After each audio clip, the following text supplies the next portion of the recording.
간병보험이 완전히 변하고 있습니다. 물론 좋은 쪽으로 변하는 거고요. 간병보험 가입하신 지 조금 오래되신 분들이라면 이 영상을 끝까지 시청해 주시면 좋을 것 같습니다. 다시 가입하는 게 유리할 수도 있거든요. 안녕하세요. 보험을 쉽게 알려드리는 리쌤 이초연 팀장입니다. 최근 들어 인기가 엄청나게 상승하고 있는 보험 있죠? 바로 간병인 보험인데요. 나 자신을 위한 보험이 아닌 우리 가족을 위한 보험이라는 점이 더 많은 분들에게 관심을 줄 수밖에 없는 이유인 듯해요. 혹여나 내가 아파서 가족에게 피해가 될까, 혹은 바쁘다는 핑계로 아픈 가족을 돌봐드릴 수 없는 이런 상황들을 효과적으로 대비할 수 있는 보험인데요. 오늘 영상에서는 과연 이 간병인 보험이 꼭 필요한지, 그리고 가족 간병도 가능하다고 하는데 진짜 가능한 건지, 나는 나이도 많고 병력도 있는데 가입이 가능한 건지 오늘 이 영상에서 말씀을 드리도록 하겠습니다.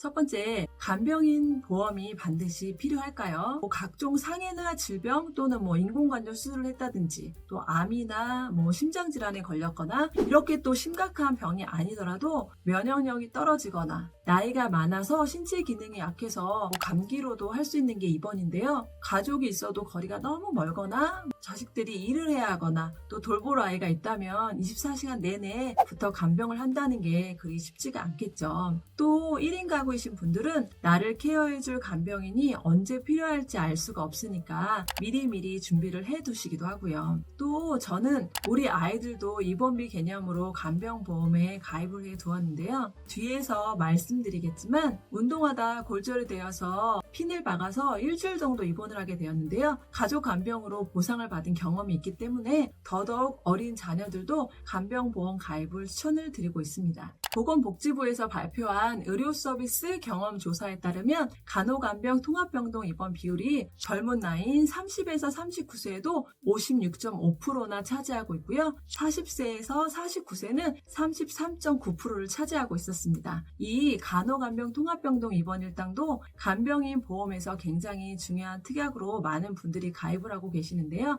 여기에 해당 없음난 칸이 있기는 하지만 간병인까지 필요하지 않은 입원이라든지 가족이 간병을 해준 경우에도 여기에 포함이 되기 때문에 비율이 꽤 높게 나온 걸로 보입니다. 간병비가 하루에 식비나 특별수당을 제외하고 15만 원이라고 가정을 한다면 한 달에 450만 원을 지불해야 하는데요. 당연히 경제적으로 부담이 될 수밖에 없는 가격이고요. 내 월급보다 비싼 간병비 또는 간병 파산이라는 말이 괜히 나오는 말이 아닌 듯해요. 그래서 간병인 보험이 여유만 되신다면 꼭 하나쯤은 들어 놓으셨으면 합니다. 그리고 두 번째로는 가족 간병에 관한 이야기인데요. 최근에 가족 간병 등록이 정말 간편해지다 보니 가족을 간병인으로 고용하시는 경우도 주변에서 많이 볼 수 있는데요. 가족 간병을 이용했을 때 보장이 정말 되는지 질문을 주시는 분들도 꽤 많으세요. 먼저 가족 간병 시스템을 말씀을 드려보도록 하겠습니다. 일단 A라는 환자가 간병인을 구하게 되죠. 간병인 지원 업체에 전화를 하거나 간병인 어플을 통해서 문의를 하게 되는데요. 그럼 이 업체에서 본인들에게 등록되어 있는 간병인을 환자와 연결을 시켜줍니다. 이렇게 연결이 되면 간병인이 나를 간병해주고 나는 간병인 업체에 간병비를 지불하게 됩니다. 그럼 간병 업체는 소정의 수수료를 떼고 간병비를 정산해주게 되죠. 너무나 간단하죠? 간병인 업체뿐만 아니라 인력 업체도 대부분 이런 시스템으로 돌아가는 걸로 알고 있거든요. 그럼 여기에서 가족 간병은 어떻게 할까요? 아까 간병인 지원 업체 등록을 해야 한다고 말씀을 드렸는데요. 여기에 가족 또는 지인이 등록을 하는 거죠. 그리고 어플을 이용해서 가족과 환자가 매칭이 되고 이걸 가족 간병이 가능하다고 하는 이야기입니다. 모든 회사가 가능한 것은 아니지만 제가 추천드리는 회사는 모두 가족 간병이 가능하다고 생각하시면 되세요. 정확하게 하기 위해서 약관을 한번 살펴보도록 하겠습니다. 간병 업체를 통해서 간병 서비스를 제공을 받는 거고 영수증 또한 간병 업체에서 끊어줍니다. 그리고 약관상 가족이나 지인인 경우에 제한이 된다는 그런 내용은 없습니다. 언제라도 막힐 수는 있겠지만 적어도 아직까지는 가족 간병이 가능하다는 점 참고하시면 좋을 듯 합니다. 그런데 아마 영상을 보시는 분들 중에서 나이가 좀 있으시거나 고령의 부모님이 계신 분들은 가입이 안 되지 않을까 이런 걱정도 하실 것 같은데요. 우선 상품에 따라 플랜에 따라 차이는 있지만 많은 회사들이 간병인 보험의 나이 제한이나 병력에 따른 한도를 조금 더 자유롭게 풀어내기 위해 노력하는 것들을 볼 수가 있습니다. 80세까지 높은 한도로 가입이 가능한 것도 있고요.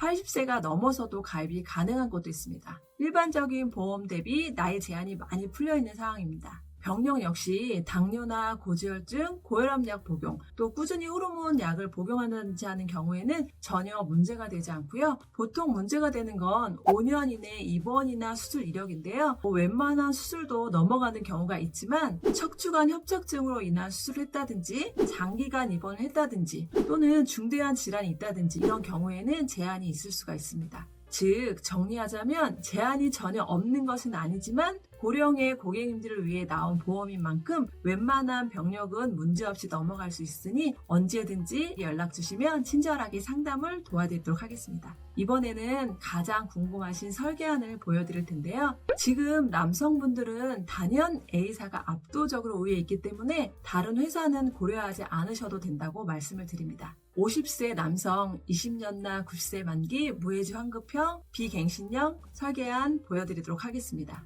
일반 병원 15만원, 요양병원 5만원, 간호간병 통합병동 7만원 이렇게 구성을 해드렸고요. 지난 영상에 말씀드린 가성비 특약 1인실 입원 특약까지 넣어서 설계를 해드렸는데요. 보험료가 31,470원입니다. 50세인 나이에 비하면 아주 가성비 좋은 가격이어서 추천을 드리고 있습니다. 여성분들은 두 회사를 보시면 되는데요. 우선 이번에 여성분들은 체증형으로 비교를 한번 해보도록 하겠습니다. B사는 5년에 10%씩 체증되는 상품과 20년 뒤에 2배가 되는 플랜으로 운영을 하고 있고요. C사는 3단 체증형 상품이 있습니다. 20년 뒤에 갑자기 2배가 되는 체증형과 5년 후에 20%, 10년 후에 50%, 20년 후에 100% 3단으로 체증이 되기 때문에 훨씬 유리하기도 하고 가격적인 면으로도 저렴하기 때문에 C사의 설계안을 보여드리도록 하겠습니다. 30세 여성, 사무직, 20년나 90세 무해지 환급형